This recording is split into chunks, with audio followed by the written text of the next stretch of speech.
clip. So we're going to be finishing up this series. I keep calling it a new series, but we've been in it for a long time. Finishing up the series next week, and I hope that you're seeing the connection between those short little video clips and what we're talking about. We're training our lives to not die in stupid ways. Quite literally, we're training our faith so that we can live a full life and not die eternally in the ways that God says are just really dumb, that you should try to avoid at all costs. This Sunday, this morning, we are going to be looking at some stories from the Old Testament that I can all but guarantee that there are some of you here this morning may have never looked at. There's some scriptures that we're going to be reading from this morning that are from some of those most obscure books. In fact, they're so obscure, I have a confession to make to you this morning. I had trouble finding them, first of all. I'll admit that. But secondly, what was probably more embarrassing, and because we are talking about, this morning we're talking about radical integrity, we're talking about honesty, we're talking about humility, I want to tell you this morning that when I was writing the message, I had trouble spelling the name of the book from which one of the stories comes from. Carl knows which one it is. Yes, well, see, in your Bibles, if you have a Bible with you, that's great. I encourage you to be reading through it. If you have a Bible with you, there are 66 books in that Bible. About 24 of those books are the books that we tend to read or learn from on a regular basis. It sounds absurd, but it's true. About 24 of those books are the ones that we go to on a daily basis, or maybe a church preaches on, or a pastor preaches on a weekly basis. Just 24 of those books. Usually, you might hear a church preach from the Gospels, which is important because it's all about Jesus. You know, we like to talk about Jesus. So we like to stick to those 4 books, the 4 Gospels. Sometimes we tend to focus a bit on Paul's letters. We like Paul because Paul speaks from you might not know this, but he speaks from like a Western mindset. Paul speaks to like a rational reasoning type mindset. When you read Paul's letters, he tells you like it is. He just tells you flat out. Now, he may be confusing still, but he tells you as plainly as possible how to live your life. Whereas that's opposed to like the Eastern mindset, which is where Jesus comes from. An Eastern mindset is more attuned to like parables and allegories, and they like stories. They like illustrations. Paul doesn't really do that. So we like to, Western mindsets like ours, we tend to focus on things that are just like plain, like just tell me how it is.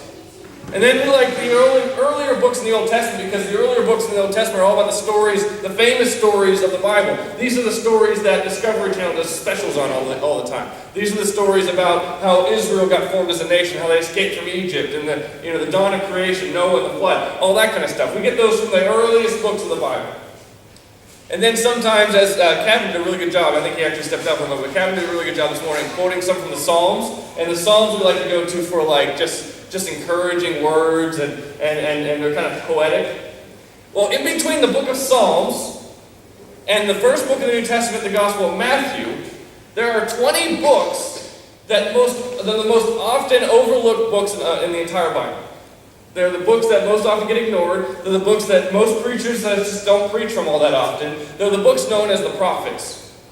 There's these little obscure stories from the prophets that just get completely overlooked, and we skip by them because they're confusing and they seem strange to us. Our mindset, and they don't make a whole lot of sense. So instead of reading them faithfully, we just kind of skip over them and go straight from the Psalms to the Gospels. In fact, some of those little New Testaments, you've seen those before, they go Psalms and then the New Testament, as if that's all you ever need. They never really get to spend time in the prophets. And so some of you might recognize the names of some of these prophets. There's a prophet known as Isaiah. You've probably heard of him. He's referenced in the New Testament a number of times. He has a lot of messianic prophecies. In his book, there's prophets like Jeremiah, Daniel, and Jonah. These are relatively popular prophets, but it's only 4 of them. Then there's other prophets.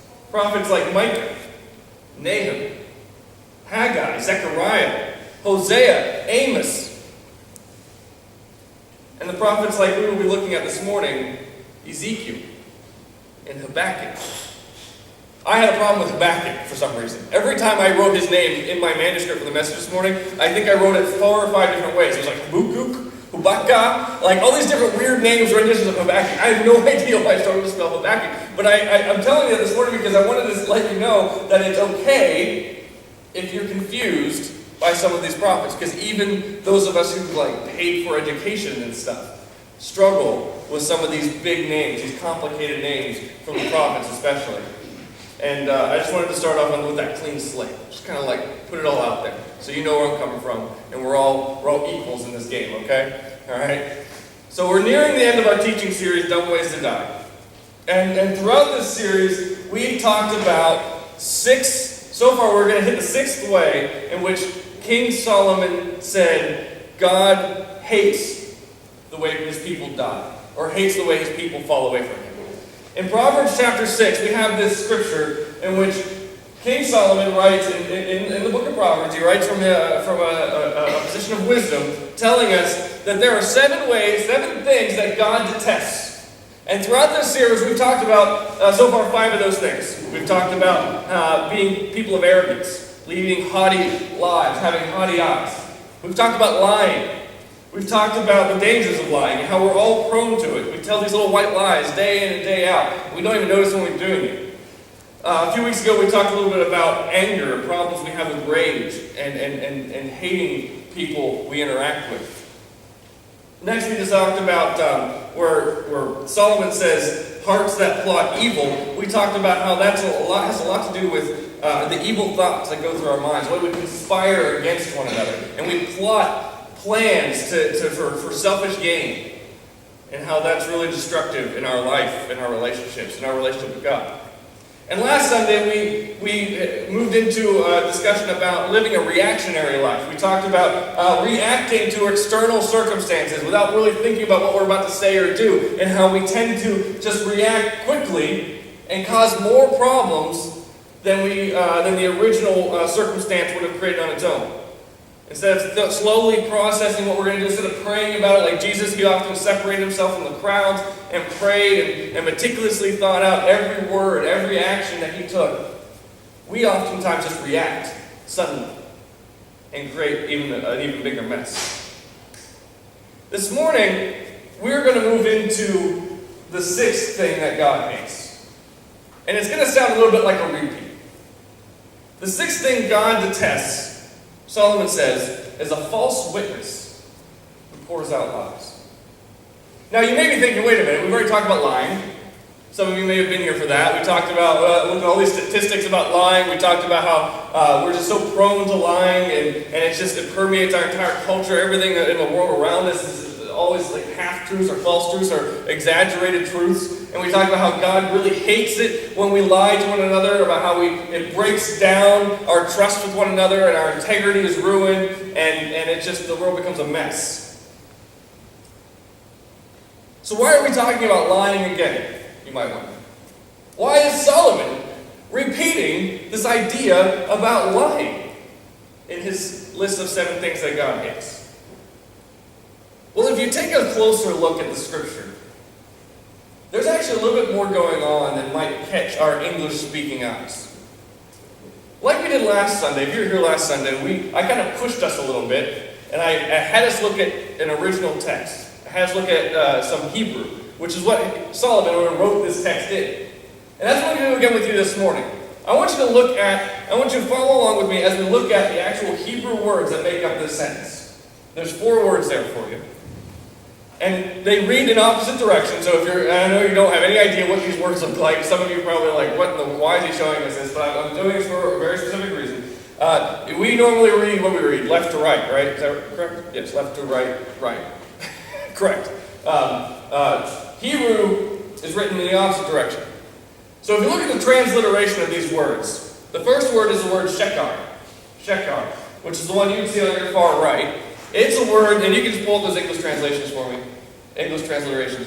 It's the word that was used originally a number of weeks ago when we talked about lying. This is the word that Solomon used. It means to lie. It means a lying tongue. It means to actually just lie. The next word is the word aid, which is to describe like a witness or a testimony or some sort of it could actually mean leadership too. It could mean like legislator or royalty of some kind, in some sense. So we're talking about a formal statement of some kind.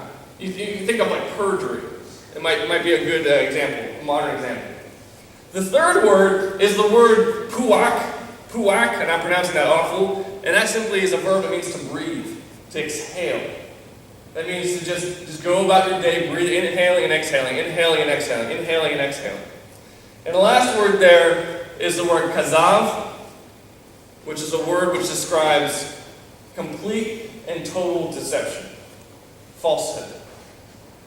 Deception and falsehood. This is more than simply a white lie. We talked like a number of weeks ago about just simple white lies, like I tell you the sky's purple and really it's blue. I mean that kind of lie we talked about a couple of weeks ago.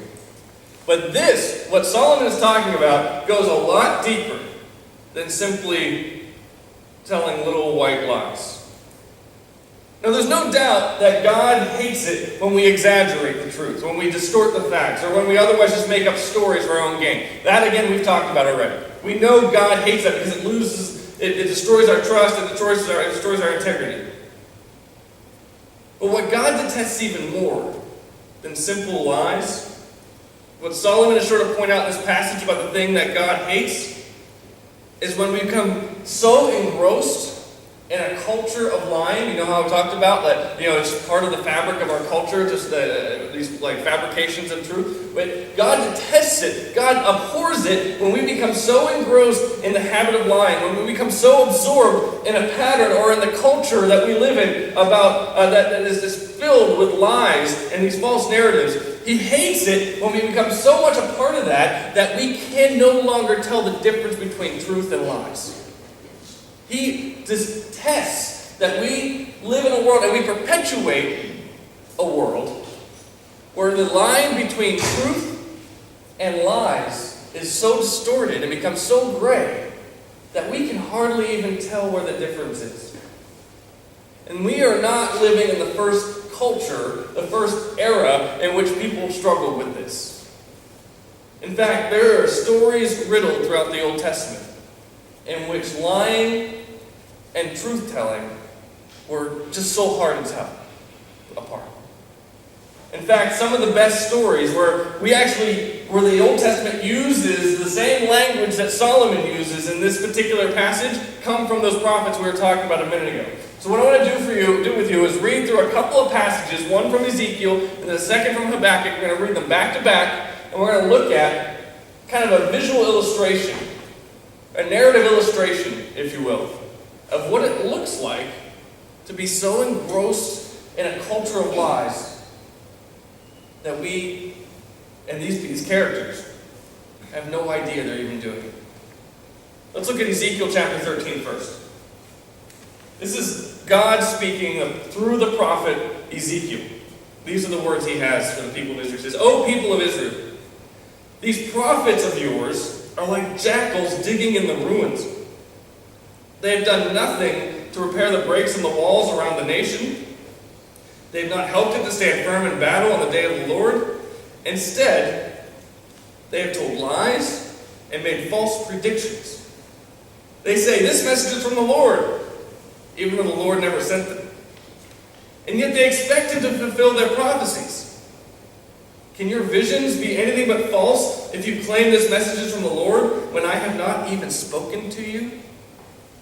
So that's the first passage. Let's go ahead and quickly look into this passage from the book of Habakkuk now. Not Habakkuk or Habakkuk, as I kept spelling him, but Habakkuk, as is properly known. This is the word of God speaking through the prophet Habakkuk. The Lord said to me, "Write my answer plainly on tablets so that a runner can carry the correct message to others." I love that part. Just write it plainly. Be very simple. "This vision is for a future time. It describes the end, and it will be fulfilled. If it seems slow in coming, wait patiently, for it will surely take place. It will not be delayed. Look at the proud. They trust in themselves and their lives are crooked, but the righteous will live by their faithfulness to God. Wealth is treacherous, and the arrogant are never at rest. They open their mouths as wide as the grave, and like death, they are never satisfied. In their greed, they have gathered up many nations and swallowed many peoples. What sorrow awaits you who build big houses with money gained dishonestly? You believe your wealth will buy security, putting your family's nest beyond the reach of danger. But by the murders you committed, you have shamed your name and forfeited your lives. The very stones and the walls cry out against you, and the beams and the ceilings echo the complaint. What sorrow awaits you who build cities with money gained through murder and corruption? Has not the Lord of heaven's armies promised that the wealth of nations will turn to ashes? They work so hard, but all in vain. For as waters fill the sea, the earth will be filled with an awareness of the glory of the Lord. In both of those stories, I don't know if you noticed it or not, there was references to dishonesty. There was references to lying. There was references to false truths and effectively they're using the same language Solomon used in his statement in Proverbs chapter 6. And the message we get from this, here's the message, here's the application. If you want to just tune out, this is all you need to hear from me for this morning, and the rest of it's just extra. The message, the application we need to glean from these two texts are, don't ever trust or become a politician, or trust or become a salesman. That's all you need to know. Because that's effectively what Ezekiel and Habakkuk are telling us this morning, isn't it? If we look at Ezekiel and Habakkuk, let me give you some context to both of these guys. They're relatively close to one another in lifetime. They're relatively close contemporaries of one another. They're speaking about the same time, but they're speaking to two completely different contexts. They're speaking to two completely different audiences. Ezekiel, the word of God spoken through Ezekiel was directed towards Israel's prophets.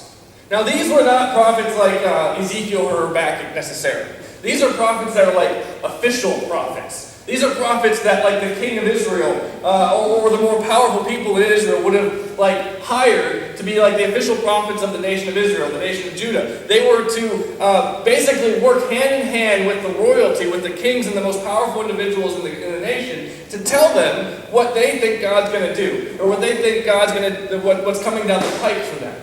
And because these individuals were probably paid well, they lived nicely, they were connected to royalty, they were connected to the most powerful people in their lifetime, they oftentimes would just start saying whatever they needed to say to keep their position. These guys were not your standard prophets that we think of whenever we think of the Old Testament prophets. These are just simply yes men for the royalty of Israel. And in Ezekiel's time, we're heading into a point in which the Babylonian Empire is about to squash the the nation of Judah. They're about to come in and invade. They're going to conquer Jerusalem. Their walls are going to come crumbling down. There's going to be a massive exile. It's going to be scary stuff. It's going to be bad stuff. And so Ezekiel, the prophets he's speaking to, are actually also working in cahoots with the Babylonians. Some of them were. And so some of these prophets are kind of chumming up with whomever seems like is going to be the most powerful person at the time. They're playing politics. They're testing the wind. And they're saying, well, the wind's blowing this way, so I'm going to say this or I'm going to say that. Okay? Habakkuk, on the other hand, the word God spoke through Habakkuk was directed towards people who were more or less taking advantage of the weak and the vulnerable people living in Judah. They weren't necessarily like royalty. They weren't necessarily like the kings or the most powerful, but they were people who kind of had connections too. They were the ones who, were enslaving debtors. There were people who were taking property in exchange for some sort of service or good or, some sort of product. They were effectively making slaves of the common people of Israel. And so they were awful people, but they consider themselves kind of like business people, if you kind of like a modern correlation. And so they would, do whatever it took to gain more wealth, gain more power. And of course, as they gained more wealth and they gained more possessions, more land, they became more powerful, more connected to the royalty of the powerful people of the time. And so again, they're really putting the boot. They're squashing them down with the heavy boot. The common people of Israel and Judah. And again, Habakkuk's also speaking at the same time, around the same time as Ezekiel, in a relatively same time frame. And so Habakkuk's being told, and in fact what this passage told us through Habakkuk, what God told Habakkuk to tell the people, is that there's coming a time when this is going to end. When the people who are building their empires, people who are building their wealth and their walls, when it's all going to come crashing down. And the common people, the regular people, the faithful people who are trying to do everything they can to survive, they're going to have an opportunity for new life again. it's going to get pretty ugly. It's going to get pretty bad for almost everybody, but especially those who have been building up their own wealth and violating the laws of God. So the answer here, of course, then is, right? Because the only thing we really need to get from this is what it sounds like I'm saying, is that we just need to get rid of politicians and salesmen. Just get rid of the politicians and the salesmen, which oftentimes are working together anyway, and the world will be better, right? I mean, that's all we really need. Right? It seems like they're the ones who are creating these webs of lies. They're the ones who are like breathing deception every time they speak. If there are no more politicians and no more salesmen, the world might be a better place. Problem is, the heart of the matter is that there are some other people that your neighbors, maybe your friends or your family, may say that if the world was rid of them as well, it'd be a better place also. You know who those people are? You know who the world outside these walls, the world outside most churches every Sunday, is often saying the world would be better off without? Any idea? It's the church. It's Christians. Every year, and there was just a recent poll that came out about this, every year, fewer and fewer people are claiming Christianity as their personal faith. Fewer and fewer people are claiming membership in any type of church or Christian body of any kind. More and more people are looking at Christians, are looking at churches, and they're saying they're full of nothing but liars, hypocrites, and cheats. And you know what? As much as we might try to make excuses for it, as much as we may not want to hear it, in a lot of ways they're right. In a lot of ways it's true. There are a lot of Christians in the world, and a lot of churches, that have a tendency of pretending like they've got it all together. They've got every answer you need. They've got the solution to every problem you'll ever face. And they will just, as long as you're faithful enough, as long as you give them enough money, as long as you attend their services enough, your life will be perfect. I mean, you can't turn on Christian television without finding this. This exists. It's real. And some of us, and I put myself in that boat too, some of us actually fall for it from time to time. I think you're right, my life's awful because I'm not faithful enough, because I don't believe enough, because I haven't given enough, because I haven't prayed enough, because I haven't done X, Y, Z enough, whatever that thing may be. I haven't read my Bible enough, I haven't had my daily devotions enough, I haven't served enough, I haven't done everything I can do to earn God's love. And so because I haven't done all these things, God is smiting me. The problem with this lesson is, the problem with this idea is that it always ends up failing. Every time. You cannot do enough. You cannot pray enough. You cannot be faithful enough that your life will be perfect. If that was true, we'd all be part of the same church, wouldn't we? If somebody had the answer, we'd all be there. We wouldn't have the thousands of churches in every street corner. But yet every one of those churches oftentimes are just doing everything they can to find a way to provide their secret formula for the perfect life. And it's time that we just be truthful and honest about it. How many of you here this morning have ever heard of the Duggar family? Anyone ever heard of the Duggar family? Anyone see the news this week about the Duggar family? For those of you who haven't heard or don't know what I'm talking about, there's a show, I think it's on TLC, called 19 Kids and Counting, I think is what it's called. And it's about this family, a very conservative Christian family. Aaron watched it a little bit. There's a husband and a wife, and they just start having a lot of kids. And they're very conservative Christians. I think they're like Baptists or something.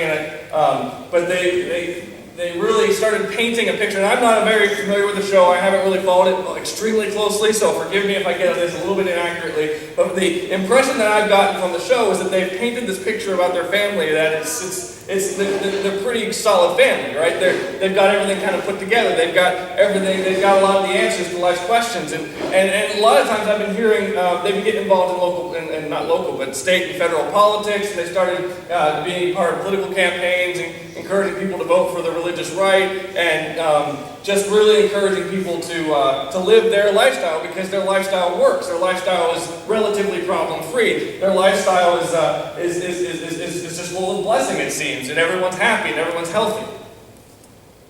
And forgive me if I'm completely wrong on that, but that's the impression I've gotten from reading reviews and seeing a few episodes here and there.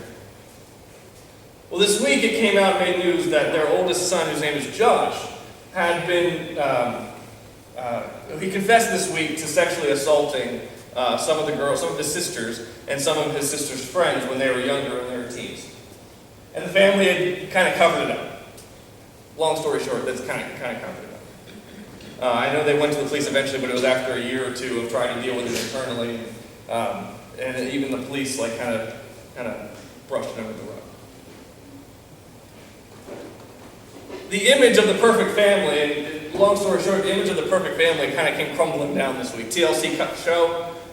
They're issuing all these statements of apologies and confessions, and asking for grace and forgiveness. And there's some political big names, big wigs who are trying to rally around them and encourage people not to worry about them. Everything's fine. Everything's been forgiven. God's forgiven them, and it's all good. The problem is, this wouldn't be a scandal if they were simply honest from the beginning. Really. And the problem is that when the family started getting involved in politics and started pointing fingers at other people, there was one particular time in which the mom from the show literally said that that the state of Arkansas, I believe they're from Arkansas, and the United States, that they need to avoid and legislate against anybody who has homosexual tendencies, because, and they said, homosexual tendencies are a danger to children. And those who struggle with being gay or lesbian are in fact predators towards children. I mean, this is something they literally said. And then their son, Josh, who is the one who confessed to these sins, the one who confessed to the sexual assault charges, said that those who are gay or lesbian are dangerous. They are dangerous to the lifestyle of a civil society. It's when you make statements like that against somebody who sins differently than you, somebody who lives a different lifestyle than you, and you point fingers at them saying the plank in your eye is worse than mine, and you start saying that you're more dangerous, but in the meantime you've been living a very difficult lifestyle yourself, and you've been committing crimes yourself, and you've been a danger to other people yourself. That's when the image starts to crumble. That's when the lies start to come out and they start to be exposed, and it hurts not only them, but it hurts the Christian faith in its whole. It hurts the church entirely. Most Christians, many Christians are so caught up in this moral crusade to fix America through politics and other means that we can't even see the hypocrisy and the deception that we perpetuate every single day. When we point fingers at other people and saying, your sin is wrong, my sin's okay, my sin's manageable, your sin's not, that's when we start to perpetuate this deception, and we don't even realize we're doing it. When we start falling into this temptation that Solomon talks about, we don't even see where we're right and wrong, where lies and truth are crossing over and become this huge gray area. Every time we act like we have all the answers, and we are not struggling with anything, we lie. Every time we paint ourselves as morally superior and free from all sin, free from all doubt, free from all shame, and we tell other people that you just need to do what I'm doing in order to enjoy that kind of life, we're perpetuating a lie. We're perpetuating this endless lie, this endless hypocrisy, which only ever blows up in our faces when finally the truth comes out that we have our own doubts, that we have our own struggles, that we have our own sins. It's just time to be honest about it. John says this in his first letter. He says, if we say we have no sin, we deceive ourselves, and the truth is not in us. You know what would be a breath of fresh air to the lost and dying world around us? The people who are truly struggling around us, the people who know they've got baggage and they think that we don't, and we think they're too good for us, or they think we're too good for them, and they don't want to have any connection with us because we just paint ourselves as being morally superior and we've got it all together. What would be a really amazing breath of fresh air is if Christians started doing what Paul says in Ephesians chapter 4. Paul says in Ephesians chapter 4, stop telling lies. Let us tell our neighbors the truth. It's really quite that simple. What if we were just honest? That we don't have it all together.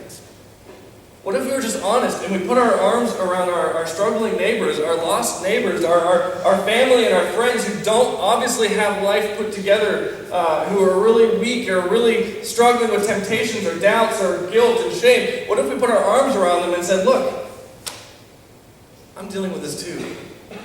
I've been there. Or I know somebody who's been there who can help. I know somebody who's dealing with this kind of addiction.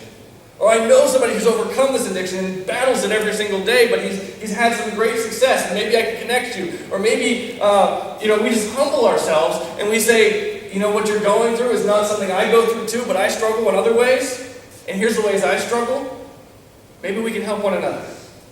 Maybe we can work this out together.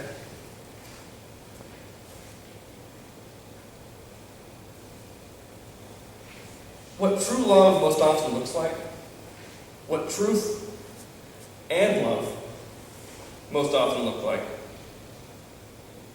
It looks like a man and a woman who are honest about not having all of life's answers, about not having the solution to every single problem, who yet are still willing to humble themselves enough to admit they don't have it all together, and are willing to love their neighbor and cling to their faith anyway. That's what true love, that's what truth, and that's what love, and that's what humility really looks like. It's Memorial Day weekend, as we all know, and because it's Memorial Day, I wanted to find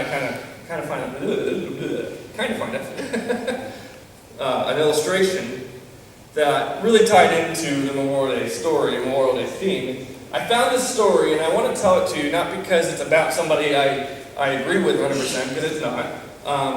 And it's not because I want to push any type of opinion on you or anything like that. It's not. It's simply a story that I think really illustrates what it looks like to be painstakingly honest and truthful and loving towards other human beings. It's a story that comes from a woman by the name of Dana Perino. Anybody ever heard of Dana Perino? She was the former press secretary for the former President Bush. She worked with him for a couple years in the early 2000s. So shortly after the war in Iraq had really gotten underway, it's about 2004, 2005 time frame. And she just published a book, and it's called And the Good News Is. And I was reading some selections from the book that were tied to Memorial Day. And I wanted to share one of those stories with you this morning. She tells a story in this book about her experiences as the president's press secretary. And in this particular story, she tells about one of the president's many trips over to Walter Reed Medical Center. For those of you who don't know what Walter Reed is where basically all the casualties of war, the really serious, life-threatening, and sometimes life-ending injuries, where people who are injured in Iraq or Afghanistan or anywhere in the world come back to the States, and that's where they're treated in this military medical center.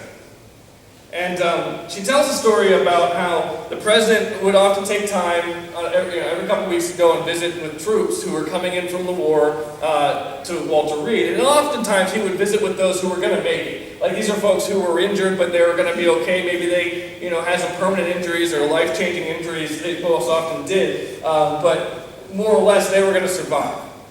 But there were other times when he intentionally would go and visit with people who were injured in the war who weren't expected to make it. And he intentionally went to go visit with these people because he felt responsible, and he had to go meet with them, and he had to see their families. And she tells a story about one of those visits in writing these words. She says, this is after he had visited a number of people who were doing okay, who were relatively happy to see him. She says, for the rest of the visit to the hospital that day, many families had the same reaction of joy when they saw the president. But there were exceptions. especially when we began to visit those soldiers we knew or thought simply weren't going to make it. One mom and dad of a dying soldier were devastated. The mom was beside herself with grief. She yelled at the president, even went so far as to beat on his chest. When the Secret Service attempted to pull the woman away, the president instructed them to stand down and allowed the woman to grieve on him. She demanded to know why it was her child and not his who was laying in this hospital bed. She screamed for a justification for her son's pending death. Her husband did all that he could to try to calm her, and I noticed that the president wasn't in a hurry to leave. With a few words, he attempted to offer some semblance of comfort, but realizing that it wasn't going to mean much, he simply stood there and took it, physical beating and all. He took it as if he expected it and needed it, needing to hear the anguish, to try to soak up some of this woman's suffering if he could.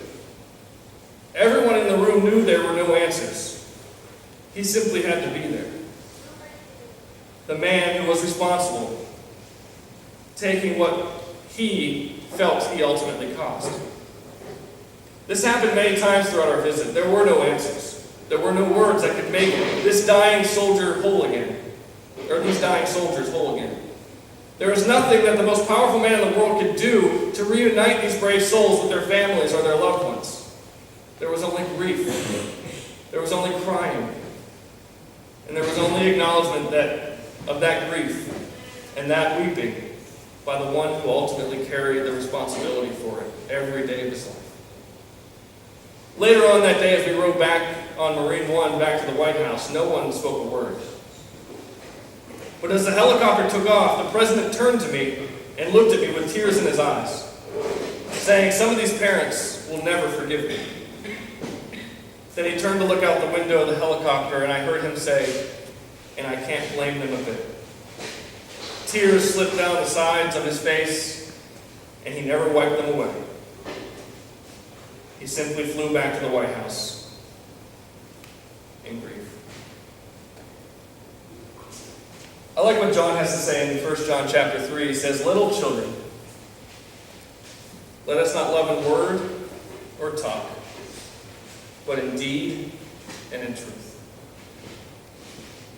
There's nothing more honest, there's nothing more loving than a man who says, "I don't have the answers," than a woman who says, "I can't fix this on my own," but who's willing to be there anyway.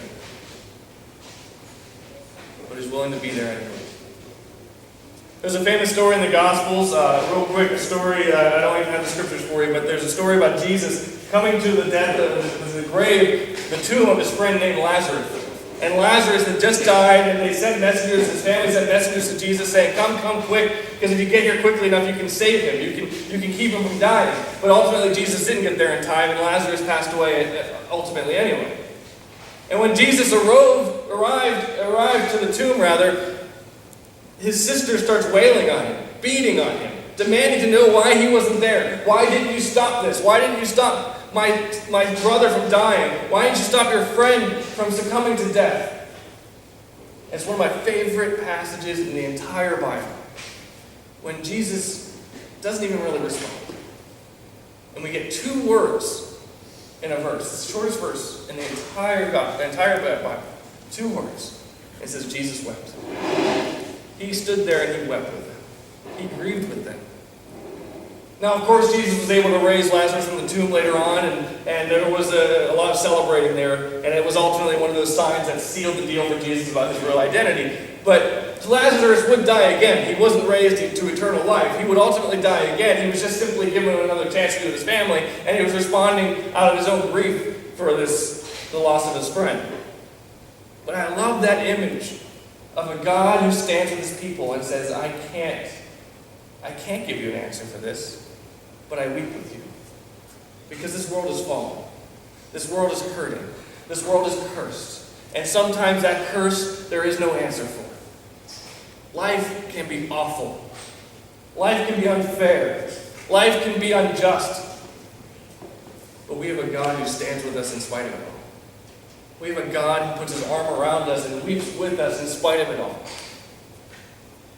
So while there are Christians and there are pastors even who will tell you that if you're struggling with a sin, or you're sick and you're not getting healed, or you're struggling with your finances, or you're caught up in some addiction, the reason for all that is simply because you don't have enough faith or you're not praying enough, then they have to answer to God, who at the time in which Lazarus died didn't have any of those fancy, quick, trite answers. Sometimes there are no answers for what goes on in life, and that's okay. Because we do not base our faith on what we get out of it in this lifetime. We don't base our faith on the fact that we're going to get some sort of amazing blessing, we're going to get some riches, or we're going to be healed of all the things that ail us, or we're never going to get old, or we're never going to die, or we're never going to suffer. That's not what our faith is built on. Our faith is based on the fact that our God loves us in spite of ourselves, and that He loves us so much that we are now free to be honest about our true identity. And He loves us enough that we can be honest with one another too. Because we don't have to earn God's love anymore. We don't have to earn His forgiveness anymore. We can be truthful about what we're struggling with, and we can help each other through it with God's help. That, my friends, is the gospel right there. That is what changes lives. When we stop playing around with these lies, we stop perpetuating this hypocrisy, and we just say, we're screwed up too. Join the club. We welcome you with open arms. You have a God who loves you. You have friends who love you. And we are in this thing together. I pray that you will choose this life of radical integrity. Choose this life of radical humility. Because that is truly what puts a smile on God's face. Let's close with a word of prayer.